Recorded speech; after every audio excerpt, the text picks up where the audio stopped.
I am an artist, and I think I speak better through that sort of milieu or medium or discipline.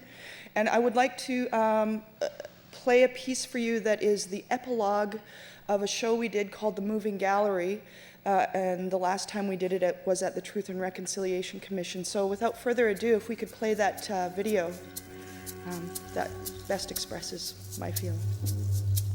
Today, I reach back through the fiberglass and fumes of our collective past, hold up those who made it through the colonial fire. I celebrate our forerunners and their battles hard won.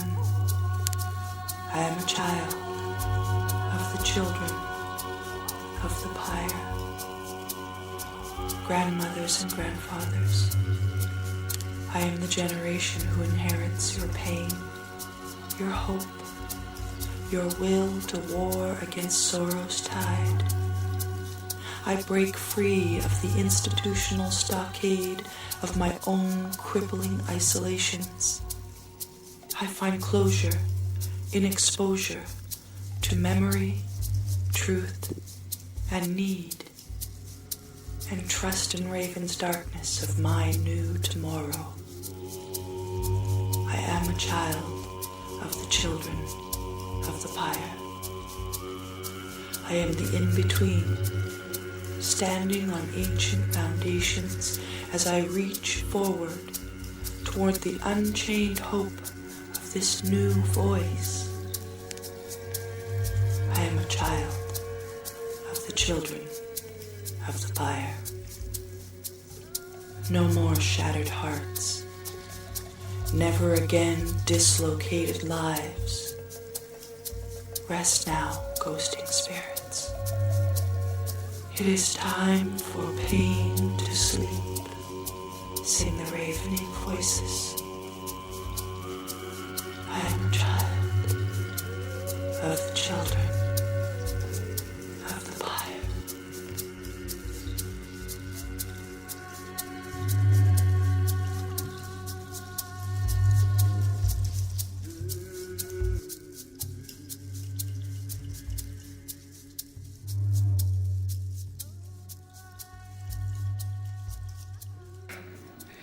We are a disentitled people. We are an institutionalized peoples.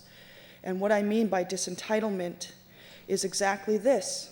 How many nations in this country are renamed roughly every decade, aside from Aboriginal, Native, First Nations, original inhabitants, Indian, me? None. So along with the occupied thinking that comes from the residential school system, and that's after tens of millions of us have been murdered outright. After that, we have the scoop up. We also, again, somebody mentioned earlier, we have more Native children in care now than we did during the 60s scoop up. I think the arts is a very gentle, very kind way to move from an occupied source of thinking to a free thinking human being. If you provide time, space, safety, and consistency, whoever your participants are, be they young or old, they will move into expressing authentic self. And once you can do that, you can express stories that are about yourself and about others. Our students have moved from telling stories about themselves to telling stories about their peers. They've become peer mentors. These are some of my teaching assistants who started off as students. That's the other process. We have to make way for them to move up into the world. It's a part of the empowerment process, I believe. We have to share the stage. I've been a performer for almost 25 years, and it hurts to move over. But we need to be that courageous. We need to give them the opportunity to move out into the world and work with others. That particular show was a combination of veteran writers, including Negon James Sinclair, with our student writers. As a way of entering them into the professional world, we need to give them that space and that time.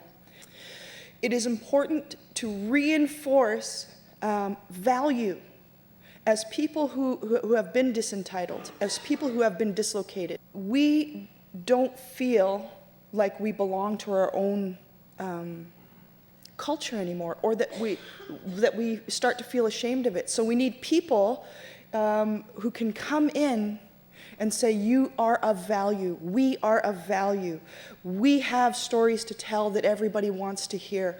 And as people out there are building external bridges, I call in people to help our students build those internal bridges from disentitlement to empowerment, so that people like John Cook can go to Studio 58, one of the most prestigious theater schools and film schools in the country, so that Darla Contois can audition for and enroll in Centre for Indigenous Theatre, the oldest Aboriginal theatre school in the country, and as well Josh Ranville, who is one of our students at MTYP since the age of 10, who became one of our teaching assistants and is now at Studio 58 as well. So I encourage not just our Aboriginal youth and Aboriginal adults and parents and grandparents to move from disentitlement to empowerment. I also include our fellow Canadians who are non-Aboriginal, because the Indian residential school system and colonization is not an Indian problem. It is a Canadian wound, and we have all been wounded by it. And we all need to heal. So there are many internal bridges that need to be built so that we can extend those empowered thoughts and processes to our fellow Canadians.